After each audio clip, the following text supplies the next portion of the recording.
নমস্কার বন্ধুরা, আমি ডক্টর সঞ্জয় চন্দ। আমার YouTube channel bonsai with natural আর্টে আপনাদেরকে স্বাগত জানাই।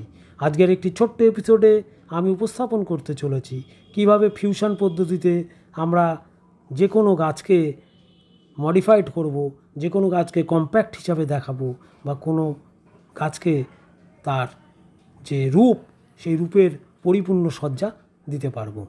ফিউশন পদ্ধতি একটি অত্যন্ত সুন্দর পদ্ধতি, যে পদ্ধতিতে আমরা বনসাইকে তার পূর্ণাঙ্গ রূপ দিতে পারি। দেখুন, একটু পাকুড় গাছের সঙ্গে, একটি বনসাই আকৃতির পাকুড় গাছের সঙ্গে আরও দুটি ক্ষুদ্রাকৃতি পাকুড় গাছেরই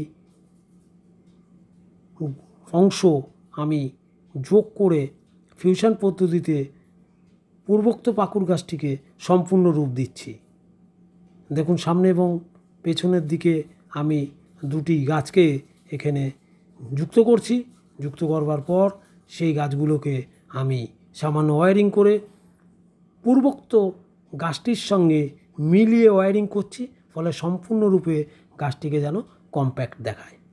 আপনারাও এই পদ্ধতিতে সহজেই পরিপূর্ণ বনসাই আকৃতি রূপ যে কোনো গাছকে দিতে পারেন, এবং কোনো গাছের বিশেষ অংশে যদি সেক্ষেত্রে শাখা প্রশাখা না থাকে, সেখানে ফিউশন পদ্ধতির মাধ্যমে আপনারা সেই শাখা বা প্রশাখার অংশটিকে পরিপূর্ণতা দিতে পারেন।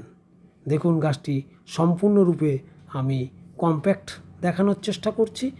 1 বছর পর গাছটি সম্পূর্ণরূপে মিলে গেলে আরও সুন্দর শোভা বর্ধন করবে গাছটি। আপনারা সকলেই এই পদ্ধতি অবলম্বন করে বনসাইয়ের সম্পূর্ণ রূপ দেওয়ার চেষ্টা করুন। ধন্যবাদ, নমস্কার।